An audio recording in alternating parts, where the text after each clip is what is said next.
Everyone, কেমন আছো সবাই? কাম টু এসএস ফ্যামিলি নতুন একটি ব্লগে তোমাদের সবাইকে স্বাগত। আজকে খুব সকাল সকাল ঘুম থেকে উঠে পড়েছি। ওয়েদারটা ওই জন্য দেখাচ্ছি, কত সুন্দর ওয়েদার হয়েছে আজকে। হালকা হালকা মিষ্টি মিষ্টি হাওয়াও দিচ্ছে, আর গাছগুলো নড়াচড়া করছে, এত সুন্দর লাগছে দেখতে। ওই জন্য ভাবলাম যে ভিডিওটা রেকর্ডই করি। তুলসী গাছটা কি সুন্দর মাথা দোলাচ্ছে। তো আজকে সকাল সকাল ঘুম থেকে উঠেছি অনেকটা সকালে, প্রচুর কাজ আছে আজকে, কারণ আমরা যাব বাড়ি, দেশের বাড়ি। তো ওই জন্য অনেক কাজ গুছিয়ে রেখে যেতে হয়, কারণ সংসারে তো আর কাজের কোনো অভাব থাকে না। যখন কোথাও যাওয়ার থাকে সব কিছু গুছিয়ে গাছিয়ে তারপরেই যেতে হয়, কারণ কতদিন এখন আসবো না, বাড়িটা তো ফাঁকাই পড়ে থাকবে না, তাই এলোমেলোভাবে তো ছড়িয়ে রাখা যায় না। তাই আমি প্রথমেই ধরেছি আলনাটা গোছাতে। সব জামা কাপড় সুন্দর করে ভালো করে গুছিয়ে পরিপাটি করে রাখবো তো ঠিকই, কিন্তু ওই রকমভাবে রেখে দিলে তো এতদিন থাকবো না, ধুলো জমে পুরো একদম নষ্ট হয়ে যাবে। আর আমাদের এখানে যা ধুলো, সে আর কি বলবো। আলনা এলোমেলো হয়ে থাকলে আমার একদম ভালো লাগে না। আলনা যদি পরিপাটি করে গুছিয়ে রাখা হয় কত সুন্দর দেখতে লাগে, তাই না? তাই আমি ওই জামা কাপড়গুলো সুন্দর করে গুছিয়ে পরিপাটি করে রেখে দিচ্ছি। কিন্তু আলনাটার পেছনের দিকে সব কিছু জিনিসপত্রগুলো প্রথমেই রাখছি, কারণ আমি সবসময় পেছনের দিকটা প্রথমে ভরানোর চেষ্টা করি, সামনেরটা যতটা সম্ভব ফাঁকা রাখারই চেষ্টা করি। কারণ সামনের দিকে এই ধরো হুটহাট করে কোনো কিছু রেখে দেওয়া যায়, বা আমার মেয়ে বা বর ওরা তো আর সেইভাবে গুছিয়ে হঠাৎ করে জিনিসগুলো রাখতে পারে না। কোথাও থেকে এলো, সামনে হয়তো রেখে দিল, তো সামনেরটা যদি ফাঁকা না থাকে তার উপরে উপরে চড়িয়ে নিয়ে চলে যাবে, তখন তো একদমই ভালো লাগে না, তাই না? তাই আমি জিনিসপত্রগুলো সুন্দর করে গুছিয়ে রেখে দিয়েছি। আমার পেছনের দিকটাতে ধরেই গেছে, সামনেরটা ফাঁকাই আছে। আর ওর ওই জামা কাপড়গুলো কয়েকটা সামনে রেখেছি, ওর ওই প্যান্ট জামা গেঞ্জিগুলো এগুলো কয়েকটা সামনে রেখেছি। আর পেছনেরটাতে বড় একটা কাপড় দিয়ে পুরোটা ঢাকা দিয়ে দিয়েছি, কারণ অনেকদিন তো থাকবো না, কী যে হবে তার কোনো ঠিক নেই। আরশোলাও চলে যেতে পারে, টিকটিকিও চলে যেতে পারে, আবার ধুলোও জমতে পারে, তাই জন্য ঢাকা দেওয়াই ভালো। ওই জন্য ঢাকা দিয়ে দিয়েছি। আর ওই সামনেরটাতে যে জামা কাপড়গুলো আছে ওইগুলোও ঢাকা দিয়ে দেব, কিন্তু ওইটা এখন দিচ্ছি না, কারণ দরকারে লাগতে পারে, তো কালকে যাব, তাই আজকে আর ঢাকা দিচ্ছি না, কালকে যাওয়ার সময় ঢাকা দিয়ে দেব। আর নিচে কয়েকটা জিনিসপত্র ছিল, সেগুলো কয়েকটা সুন্দর করে সাজিয়ে রেখে দিয়েছি, তবে সেগুলোও সব কটা প্লাস্টিকের মধ্যে ঢুকিয়ে দিয়েছি। আর সাজির গাড়িটাও এখানে রেখে দিলাম। আর আমার আলনাটা গোছানো একেবারে কমপ্লিট হয়ে গেছে। আর এটা হচ্ছে ওই ব্যাগটা হচ্ছে সাজি এটা নিয়ে খেলা করি। এই ব্যাগের মধ্যে তার ওই পুতুল, তারপর পুতুলের আবার পায়ের নপুর এইসব কিছু রেখেছে, তাই ওটা আমি রেখে দিলাম। আর পেছন থেকে একটা গামছা বের করে নিলাম, যেটা ব্যবহার করা হয় না, ওটা আমি রেখেছি ওই ঢাকা দেওয়ার কাজের জন্য, তাই ওটা পাশে রেখে দিলাম। যখন যাব তখন তার আগে ঢাকা দিয়ে দেবো এই জামা কাপড়গুলো। তো আলনাটা আমার সুন্দর করে গোছানো হয়ে গেছে।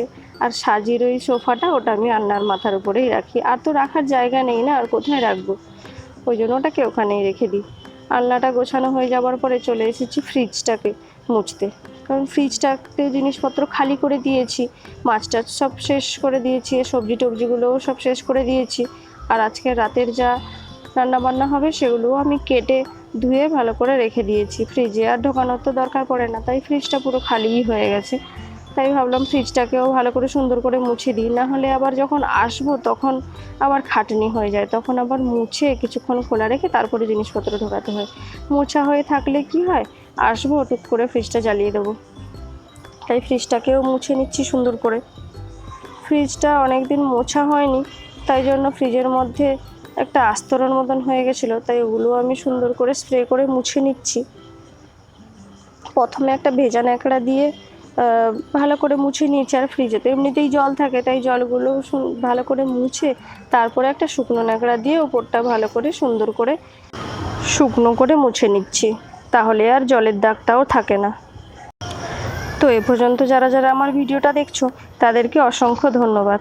তো ভিডিওটা যদি ভালো লেগে থাকে তাহলে একটা লাইক কমেন্ট করে আমাকে জানাও, আর কে কোথা থেকে দেখছো সেটা অবশ্যই আমাকে জানাও, তাহলে তো আমি তোমাদের থ্যাংক ইউটা জানাতে পারবো। আর তোমাদের একটা লাইক কমেন্ট আমাকে ভিডিও বানাতে আরও মোটিভেট করবে। তো পুরো ভিডিওটা দেখার অনুরোধ রইল। তো ফ্রিজ পরিষ্কার করার কাজ আমার অনেকটা এগিয়ে গেছে। এতক্ষণ ধরে ফ্রিজ পরিষ্কার করতে করতে আমারই খুব বোরিং লাগছিল, তাই আমিও কানে হেডফোনটা নিয়ে দিদামাকে ফোন করতে শুরু করেছি। আমার সব সময়ের সঙ্গী হচ্ছে দিদামা। যখনই আমার কোনো অসুবিধা হয় বা আমি হয়তো কাজ করতে করতে বোরিং হয়ে যাই, তখন আমি কাজ করতে করতে টুক করে দিদামাকে ফোন করি। আর ফোন করতে করতে কথা বলতে বলতে আমি যে কখনই আমার কাজটা কমপ্লিট হয়ে যায় আমি বুঝতেই পারি না। আর দিদামাও জানে যে আমি কিছু কাজ করছি, ওই জন্য নিশ্চয়ই ফোন করেছি। কারণ এখানে তো একা একা কারোর সঙ্গে কথা বলার তো কোনো উপায় নেই না, মেয়ের সঙ্গে আর কতক্ষণই বা কথা বলবো। তাই সবসময় ফোন করি দিদামাকেই। তো আমার ফ্রিজটা পরিষ্কার হয়ে গেছে, এখন আমি কিছুক্ষণ খোলা রেখে দেব গন্ধটা কেটে যাওয়ার জন্য। তেমন কিছু গন্ধ হয়ও নি আমার, তবুও মোছার পরে কিছুক্ষণ খোলা রেখে দিলে নাকি ভালোই হয়। তো তারপরে চলে এসেছি গাছগুলোকে, আমার গাছগুলো সব তো ভিতরে ছিল, সেগুলোকে সব বাইরে এনে বসিয়েছি। কারণ আমার পাশের বিল্ডিংয়ে যিনি থাকেন তিনি এখন থাকবেন, তাই ওনাকে বলা হয়েছে যে গাছগুলোকে একটু একটু করে জল দিয়ে দিতে।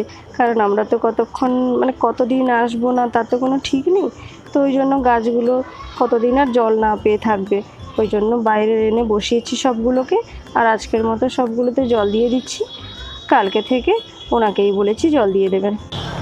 বেশ কয়েকটা গাছ হয়ে গেছে, কিন্তু আমার দেখতে দেখতে অনেকগুলো গাছই আমার হয়ে গেছে। আর এই পুঁই গাছটাকে শুধু বার করিনি, কারণ পুঁই গাছটা বার করলে ওইদিকে খালি কাক এসে গাছের উপরে বসে আর পটি করে।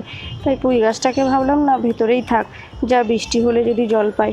আর এই একটা টব, এটাতে ওই সাজি বীজ টিজ ফেলে, আমরাও বীজ টিজ ফেলি, ওই জন্য কয়েকটা চারাও উঠেছে। তাই পুঁই গাছটা ওইখানেই আছে, আর সব গাছগুলো ওখানে বের করে দিয়েছি। বাকি থাকলো আমাদের বোতলগুলো, যেই বোতলগুলোতে আমাদের জলগুলো আছে, কারণ জল তো আর শেষ হবে না, আর কিছুটা জল রেখেও দিতে হবে, কারণ বাড়ি থেকে এসে হুট করে তো আর জল পাওয়া যায় না। তাই জলগুলোকে বোতলে ভরে ভালো করে তো রাখতে হবে, কিন্তু ওই বোতলগুলোর উপরে তো ধুলো জমে যাবে। তাই বোতলগুলোকে আমি এরকম একটা বালতির মধ্যে ঢুকিয়ে নিয়ে ঢাকা দিয়ে রেখে দেবো। যতগুলো ধরে ততগুলো বোতল তো ভালো থাকবে, আর যেগুলো ধরবে না সেগুলোকে বাইরে এরকমভাবে রেখে দিয়েছি। তো বোতলের কাজগুলো আমার কমপ্লিট হয়ে গেছে। এরপরে যাব গ্যাসটাকে।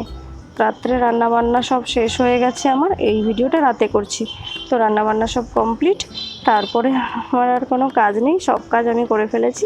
এবার গ্যাসটাকে আমি ঢাকা দিয়ে রেখে দেবো।